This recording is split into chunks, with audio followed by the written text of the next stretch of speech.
go live to the Finance Minister, Simon Birmingham. A few things to ask you about Barnaby Joyce this morning. First of all, is it right that you wanted methane cuts, the Nationals forced your hand and said no? Hey Laura, it's great to be with you. So look, I think it's really important to understand that in terms of our plan towards net zero, that's using standard carbon accounting practices. Now they'll get a little bit technical, but it means that all of your different carbon gases are accounted for as part of that.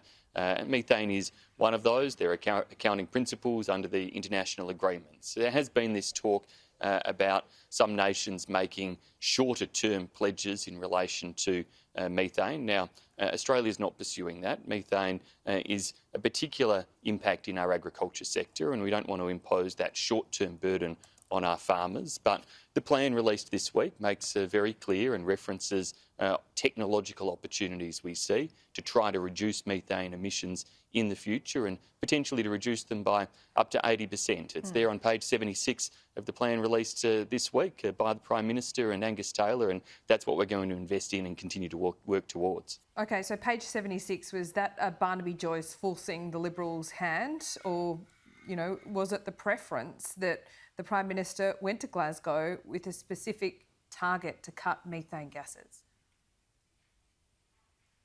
No, Laura, we look at climate change gases as a collective. That's the way that they are accounted for. In the end, it's about the impact they have in the atmosphere that matters. And so getting towards net zero is about accounting for all of those, be they CO2, methane or otherwise, but doing it according to the technical principles and standards in the Paris Agreement. That's what we work towards in achieving net zero. And what the plan says is that livestock feed technologies could reduce methane emissions by over 80%.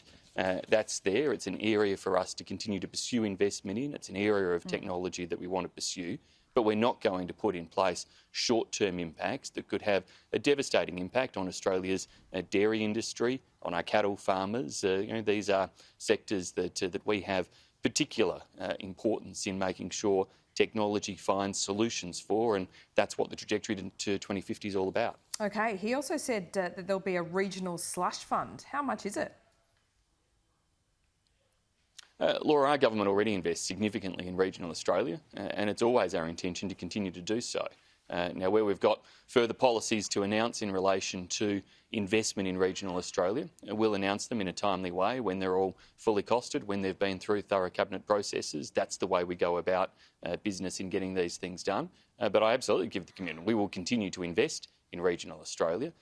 We would always, and regional Australia would expect us to have new announcements in the run-up to an election about what those investments will look like, because across the Liberal Party and the National Party, we represent the bulk of regional Australia, and they want to hear about where those investment priorities lie, and that's what we'll detail and outline in the run-up to the election. But many of these policies that are designed to help us achieve net zero, such as the $1.2 billion investment in hydrogen hubs, are going to help key areas of regional Australia that face transition challenges, like Gladstone, like the Hunter Valley, like the Pilbara, and that's certainly what we're going to keep our focus on investments in. But is there a special fund as part of this deal, and how much is it?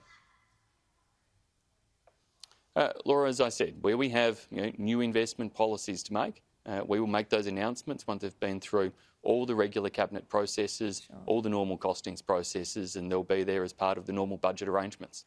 Minister, you can understand that the PM is just about to fly to Glasgow. The Nationals are saying that they've extracted a price for allowing the Prime Minister, with their blessings, to go to Glasgow with this net zero target by 2050. So the deal is done. Shouldn't we know the details of it now? Well, the Prime Minister is going to Glasgow with the commitment and the plan to achieve net zero by 2050. That's what the talks in Glasgow are designed to be about, and that's what he has worked and shown incredible leadership in delivering that support across the Liberal and National parties for a net zero commitment.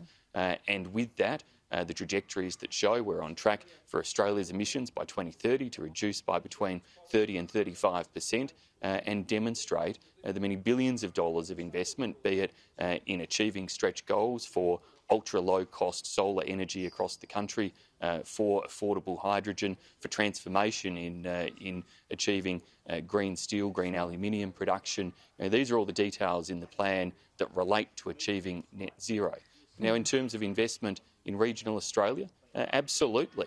There's a commitment between the Liberal Party and the National Party, regional Liberal MPs, regional Nationals MPs, and the government that there will be ongoing continued investment in regional Australia.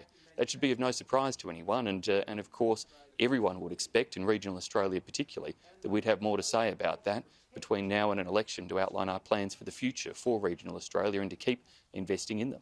Sure, but you can understand that the soon-to-be acting Prime Minister, Barnaby Joyce, is coming out today saying this is what he's got the Liberals, to be able to do in exchange for their commitment. Are we going to see all of these details? Do you make a pledge not to hide behind Cabinet in confidence? I understand that the media always want to know government decisions and determinations before the government's made them or before the government announces them. But we should, shouldn't we? If the Prime Minister's going to Glasgow with a target, we should know what deal's been done to get there. Let me give you this commitment, Laura. Okay. Everything's laid transparent and bare when it comes to all of the budget updates we have. Ultimately, one of the laws in Australia is that there is a budget update independently given by the Treasury and the Finance Departments during the election campaign, so that there are no secrets about decisions that government have made. So we will absolutely make sure that where we have policy commitments in relation to investment in regional Australia, we make those clear pre-election, and where the government is getting on and delivering the inland rail that has been talked about for decades, and it's now under construction, being built, part of a key investment in regional Australia. We've seen significant investment and growth in terms of a number of regional ports and centres around the country. And of course, we want to make sure that our manufacturing strategy, our Ag 2030 strategy, our digital economy strategy all reach into regional Australia. And it should be of no surprise to anyone that there's broad agreement across the Liberal and National parties for continued investment and support for regional Australia. OK, just finally, you're from the home of the big battery there in South Australia. I know you're in Canberra today, but you are from the home of the big battery. Have you told the Prime Minister that it's not really like the big banana?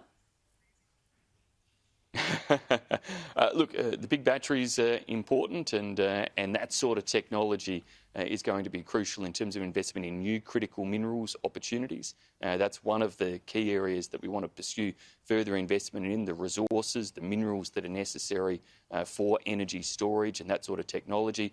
But the bigger battery our government is investing in and building is Snowy 2.0. That's the largest energy storage project in the Southern Hemisphere, and that's what we're investing in and delivering right now alongside all of those other areas of potential energy storage.